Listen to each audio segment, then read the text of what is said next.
Coffeehouses first emerged in the 15th century and quickly spread across regions such as Ottoman Empire before reaching Europe.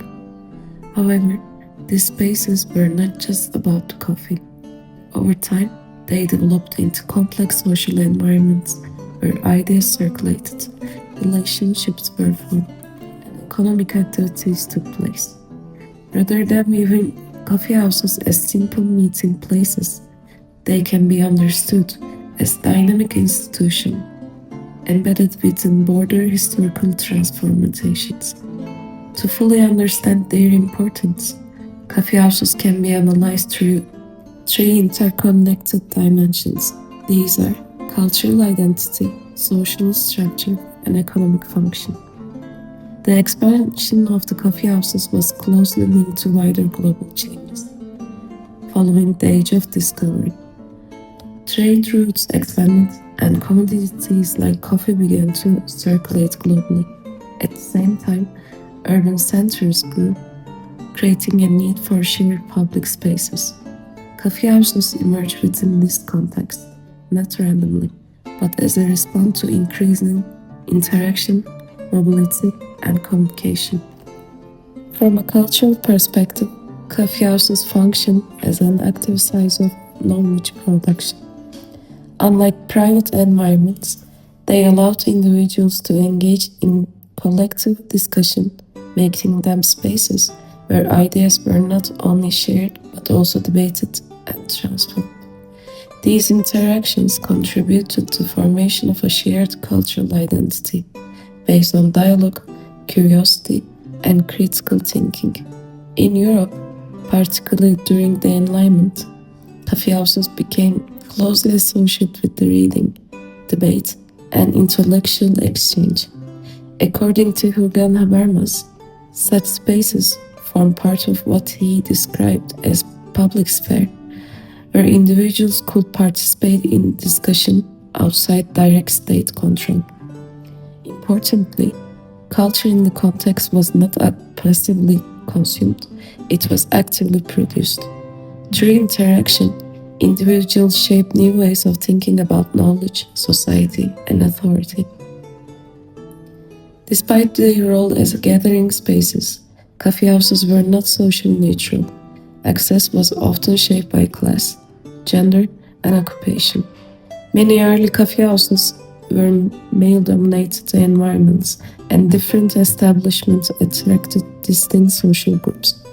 Some coffeehouses became associated with the intellectuals and writers, while others were dominated by merchants or elites.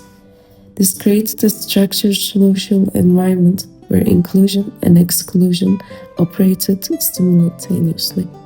On one hand, coffeehouses enabled interaction between individuals who might not otherwise meet. On the other hand, they reinforced existing hierarchies by controlling who could participate and whose voice carried authority. As reflected in historical observations, such as those by Boswell, social position influenced both access and influence within these spaces. Therefore, coffeehouses functioned as both spaces of connection and mechanisms of social differentiation. Economically, coffeehouses played a significant role in the development of early commercial networks. They functioned as informal centers where merchants and traders exchanged information about prices, goods, and opportunities. As highlighted by Brian Cowan, access to information in such environments provided a clear economic advantage. In a period where communication was limited, coffeehouses became critical points for gathering reliable news and building trust. The global spread of coffee, particularly after the Age of Discovery, further connected these local spaces to wider economic systems. In this context, information itself became a form of capital. Thus, coffeehouses were not only places of interaction, but also key components of emerging economic structures. Visual sources such as Ottoman miniature paintings further illustrate the complexity of coffeehouse environments. These images show not only the people gathered together, but also structured seating, social interaction, and hierarchy. Even the decorative calligraphy above such scenes reflects the cultural and artistic significance of coffeehouses.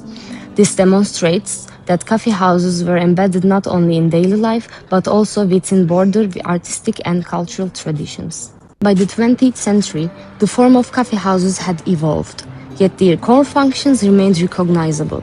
They continued to operate as spaces where culture is produced, social relationships are shaped, and economic interactions take place.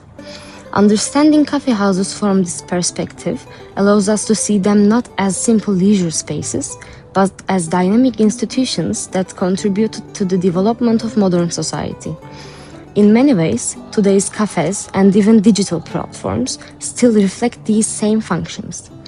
Importantly, culture in this context was not passively consumed, it was actively produced.